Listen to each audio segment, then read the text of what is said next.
Ebu'l-Fida. Gelin sizi şöyle 13. ve 14. yüzyıllara bir götüreyim. Düşünün, bir yanda Haçlı seferlerinin yankıları, diğer yanda durdurak bilmeyen Moğol istilaları. Dünya resmen bir kaosun içinde. İşte tam bu karmaşanın ortasında bir isim parlıyor. O, sadece olayları izleyen biri değildi. O, bizzat çağını şekillendiren çok yönlü bir dahiydi. Peki kimdi bu adam? Aslında 3 kelime onu özetlemeye yetiyor. Tarihçi, coğrafyacı ve emir. Yani bir elinde kalem, diğerinde pergel, belinde ise kılıç. Kulağa biraz imkansız gibi geliyor değil mi?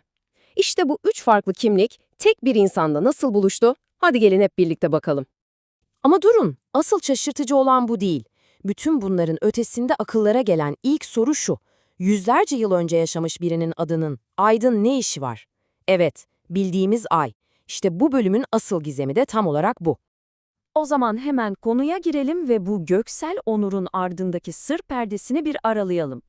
Aynen öyle. Yanlış duymadınız. Bu bir şehir efsanesi falan değil. Tamamen bilimsel, astronomik bir gerçek. Ayın yüzeyindeki bir kratere resmen onun adı verilmiş. Abul-Feda. Düşünsenize, bu onur dünyada kaç kişiye nasip olur ki? Peki ama nasıl? Orta Çağ'da yaşamış bir hükümdar ismini gökyüzüne yazdırmayı nasıl başardı? İşte cevap bu kelimede saklı. Polymath.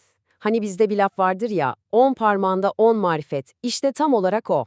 Aklı tek bir alana sığmayan, birçok farklı konuda uzmanlaşmış insanlar için kullanılır bu terim. Ebu'l-Fida da tam olarak böyle biriydi. Ve işte bu özelliği onu yüzlerce yıl ötesine taşıyacaktı. Şimdi gelin zaman makinesine atlayıp Ebu'l-Fida'nın ilk yıllarına gidelim. Onu bir savaşçı olarak şekillendiren o döneme. Çünkü o, ilmini sadece kitaplardan değil, bizzat savaş meydanının tozundan dumanından aldı.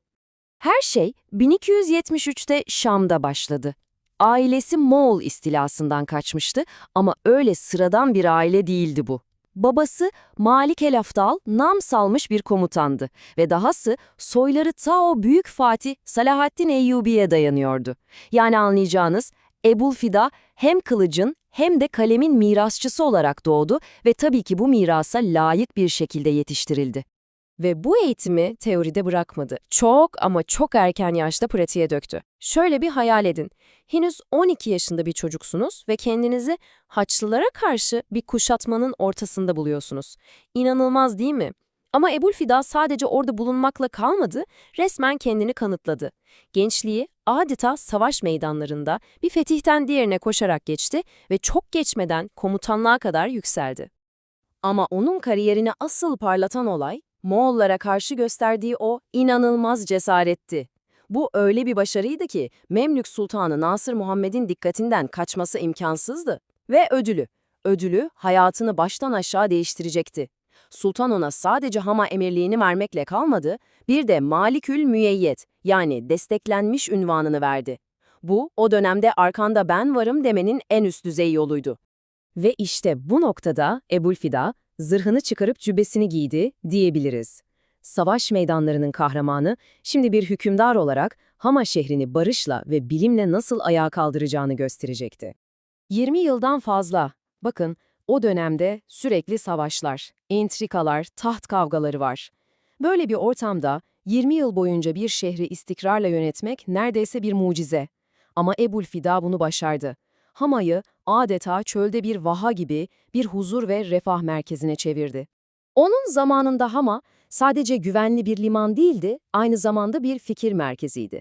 Düşünün, Ebu'l-Fida sarayının kapılarını dönemin en iyi bilim insanlarına, şairlerine, sanatçılarına sonuna kadar açmıştı. Onları sadece misafir etmedi, onlara sponsor oldu, çalışmalarını destekledi ve karşılığında onlardan öğrendi. İşte bu huzurlu ortam, Ebu'l-Fida'nın kılıcı bırakıp tamamen kaleme sarılmasına imkan tanıdı. Ve bu kalemden öyle eserler çıktı ki, işte o eserler onun adını Ay'a yazdıracaktı. Bu dönemde 2 tane başyapıt ortaya koydu. Birincisiyle adeta zamanı ele geçirdi. Muhtasaru Tarih-il Beşer, yani insanlık tarihinin özeti. İkincisiyle de mekanı fethetti. Takvimül Büldan, yani ülkelerin tetkiki. Biri tarihi, diğeri coğrafyayı anlatan bu iki eser, onun mirasının temel taşlarıdır. Tarih kitabına başlaması bile başlı başına bir olay. Kendisinden önceki dev tarihçi İbni Esir'in eserini alıyor ve adeta "Üstadın bıraktığı yerden ben devam ediyorum" diyor. Bu hem ne kadar mütevazı olduğunu hem de ne kadar büyük bir iddiaya sahip olduğunu gösteriyor. Ve gerçekten de Hazreti Adem'den kendi yaşadığı 1328 yılına kadar bütün insanlık tarihini özetliyor. Bu kitap o kadar önemliydi ki yüzyıllar sonra bile hem İstanbul'da hem Mısır'da tekrar tekrar basıldı, Batı dillerine çevrildi. Ama bence asıl devrim niteliğindeki eseri coğrafya kitabı. Yani Takvimül Büldan. Bakın bu öyle gittim, gördüm, yazdım tarzı bir gezi kitabı değil. Bu tamamen bilimsel bir çalışma. Dünyayı 28 bölüme ayırmış, denizleri, dağları, nehirleri tek tek sistematik bir şekilde anlatıyor. Ama asıl bomba ne biliyor musunuz? Şehirlerin enlem ve boylamlarını içeren tablolar oluşturmuş. Yani 14. yüzyılda bugünkü GPS'in atası sayılabilecek bir mantıkla çalışmış. İnanılır gibi değil. Tabii ki bütün bunları tek başına sıfırdan yapmadı. Zaten bilim böyle bir şey değil, bir bayrak yarışıdır. O da kendisinden önceki devlerin omuzlarında yükseldi. Antik Yunan'dan Batlamyus'u, İslam'ın altın çağından El-Biruni'yi, İdrisi'yi hepsini okudu, anladı, onların birikimini alıp kendi dehasıyla birleştirerek bu eserleri ortaya çıkardı.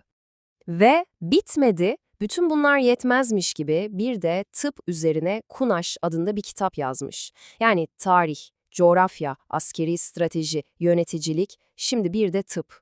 İşte Polimeh dediğimiz şey tam olarak bu. Peki toparlayacak olursak Ebu'l-Fida'nın mirası neydi? Onu üzerinden geçen onca zamana rağmen neden hala konuşuyoruz? Bence cevap basit. Çünkü o tek bir hayat yaşamadı. Sanki iç içe geçmiş 3 farklı hayatı vardı. Birincisi, daha 12 yaşındayken savaş meydanlarında kendini kanıtlayan o cesur prens. İkincisi, 20 yıldan uzun süre yönettiği Hama'ya barış ve refah getiren bilge hükümdar. Ve üçüncüsü, adını sadece tarihe değil, gökyüzüne de yazdıran o dahi bilgin. Sonunda 1331 yılında hem yönettiği hem de bir ilim yuvasına çevirdiği o çok sevdiği şehirde, Hama'da, hayata gözlerini yumdu. Evet, bedeni o topraklara gömüldü ama onun mirası çoktan yıldızlara doğru yola çıkmıştı bile. Bu da aklımıza o meşhur soruyu getiriyor. Bir insan hayatına bu kadar çok şey sığdırınca onu hangi kimliğiyle hatırlamalıyız?